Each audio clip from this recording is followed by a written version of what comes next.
Hi there, I'm Jack Canfield, and today I'd like to talk to you about one of the biggest blocks that keeps people stuck where they are and prevents them from achieving their goals in life. I'm talking about our fear of being uncomfortable. Too many people are reluctant to take risks or experience unfamiliar situations because it forces them to leave their comfort zone. But if you don't take risks or experience new situations, you'll never be given the opportunity to grow. And when it comes to creating more success in your life, growth is required. So today I'd like to talk to you about what keeps you stuck in your comfort zone and how a single brave leap into the unknown can completely transform you and improve every aspect of your life.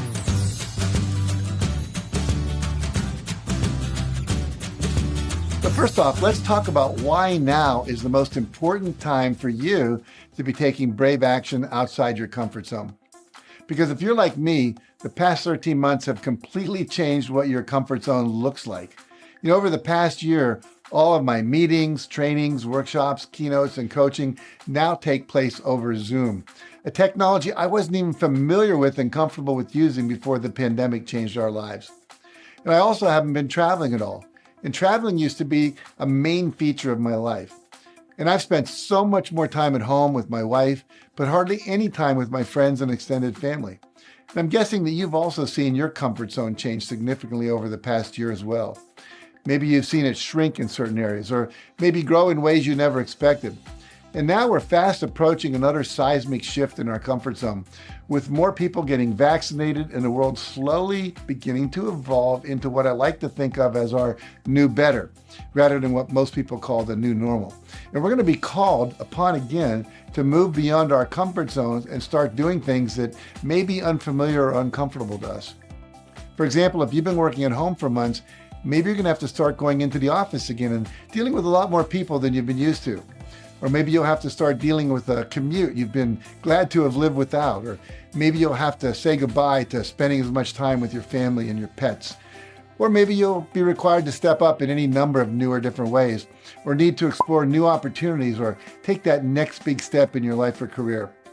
And how well you succeed in these things will depend on how willing you are to move beyond your comfort zone and embrace the unknown. So let's talk about how you can do that. Now, the first thing I want you to realize is your comfort zone is entirely in your head.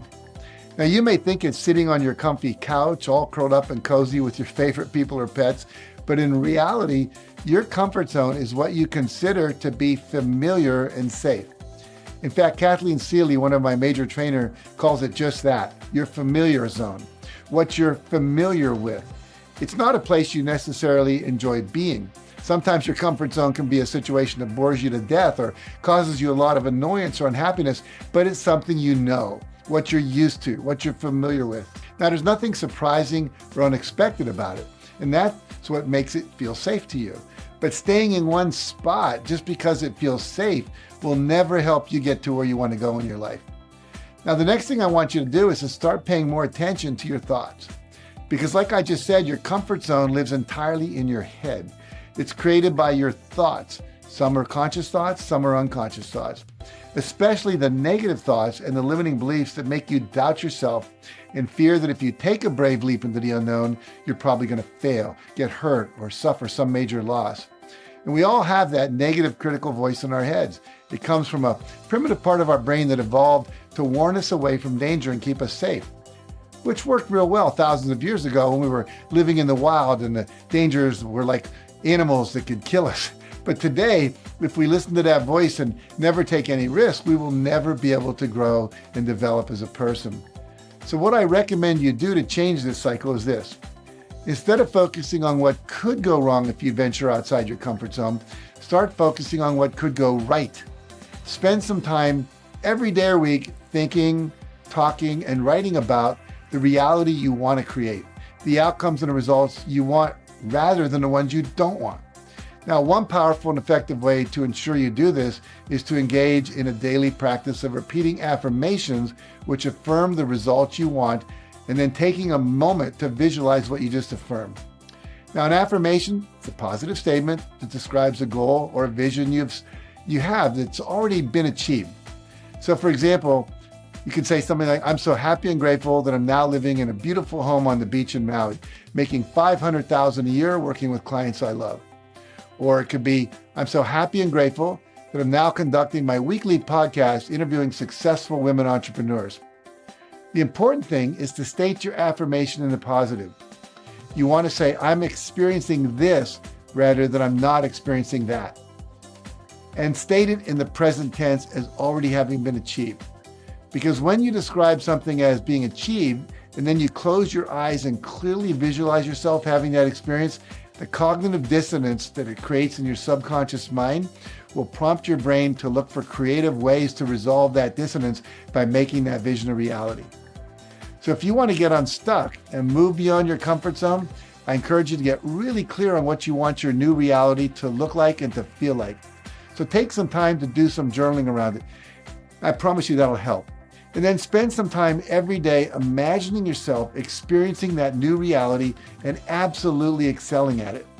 And that'll help you create a positive and confident mindset. It's going to make it so much easier for you to make your vision come true. Now, I want to take a minute and insert something here. If you've been following me very long, you may be thinking, I've heard this before, Jack. You always talk about using affirmations a lot. This is not new information.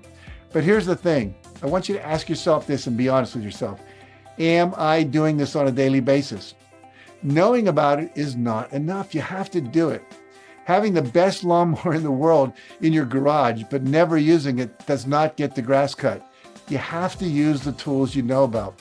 And so that's why I strongly urge you to set aside a time every morning and every evening. 5 to 10 minutes is all you need to repeat your affirmations and visualize what it would look like if you actually had achieved the goal or were experiencing the results of that. All right. Another way to move beyond your comfort zone is to focus on what I call leaning into what makes you uncomfortable. Some people are more comfortable with the idea of taking a big leap into the unknown, but a lot of people find it a lot easier to think of this as a gentle lean in, more like dipping your toes into the water. It's usually a lot easier to move beyond your comfort zone into unfamiliar territory if you break down the journey into a series of small and easily achievable steps or tasks. Not only is this a way to more easily get over your fears and test the waters, but surprising success often happens when you lean into a new activity and open yourself to new opportunities, and you're willing to pursue them further to see where they might take you, without any absolute promise of success or a particular expectation. You just start. You lean into it. You see what it feels like. And then you find out if you want to keep going. Instead of simply sitting on the sidelines, deliberating, reflecting, contemplating, but not actually ever doing anything about it. Now, of course, one of the most extraordinary benefits of just leaning into it is that you begin to create momentum, that unseen energy force that propels you forward and brings more opportunities and resources your way. It also seems to introduce you at just the right time to the people who can help you complete the next leg of your journey. Now, the next thing I recommend you do is to identify any blocks that might be holding you back from taking that next step. Try to get really specific about this. Is it the fear of having to deal with a lot of people face to face again? Is it having to start a new job or learn a new skill? Are you going to have a difficult conversation with someone? Are you going to have to hire a daycare provider or end a relationship that's no longer serving you? Well, get clear on what the considerations, those thoughts you have, the fears you have, and any roadblocks that you think about that you think are stopping you from moving you beyond your comfort zone. And then identify some specific action steps that you can take to address or dissolve those blocks. And then after that, I encourage you to start using the rule of 5 to chunk down your goals into easy bite-sized tasks that don't overwhelm you. Now, ideally, you should be taking at least 5 steps toward creating your ideal life every single day. Now, these don't have to be big steps. In fact, it's actually better if they're not. The important thing is achieving them and then crossing them off your list. Because like I was just talking about, completion creates momentum, it builds self-confidence, and it builds self-esteem. And finally, I encourage you to practice doing things that are out of your habitual patterns and taking more risks in general. Now, I'm not talking about big or dangerous risks, but what's to force you to do something just a little bit scary or uncomfortable every day? Now, this could be as simple as sending an email to a prospective client, or asking a mentor for advice, or having an awkward conversation with someone, or signing up for a free workshop, or challenging yourself to try a new workout, as long as it gives you the opportunity to experience something unfamiliar or uncomfortable. Because when you take that risk and step out of your comfort zone and not only survive it, but succeed at it, you will get a powerful jolt, as I said, of self-esteem and increased self-confidence that will motivate you to take even bigger risks and expand your zone of comfort even further until you become the kind of person who can thrive in any situation in which you find yourself. So here's a little assignment for you, something you can do today. Write down 3 things that scare you just a little bit and commit to doing at least one of them today. Make that phone call, send that email, have that conversation, make that request, set a boundary, take 10 minutes and meditate, commit to that workshop, sign up for that course, get started in whatever way you can. Do the thing that will nudge you out of your comfort zone.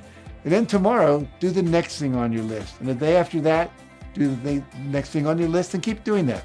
I promise you'll be blown away at how powering this simple experience is, and the momentum you'll create will launch you closer to achieving your goals and creating the life that you want so much faster. And if you're willing, please leave a comment below about the thing that you're going to do today, because when you make it public, you give it power. And I also can't wait to see what you commit to doing. Now, if you found this video helpful, make sure you like it and then share it with a friend or a colleague who may need it. And for some additional resources on how to step out of your comfort zone, visit my website at jackcanfield.com. So thanks again for watching, and remember, nothing in your life will change for the better until you change something in your life.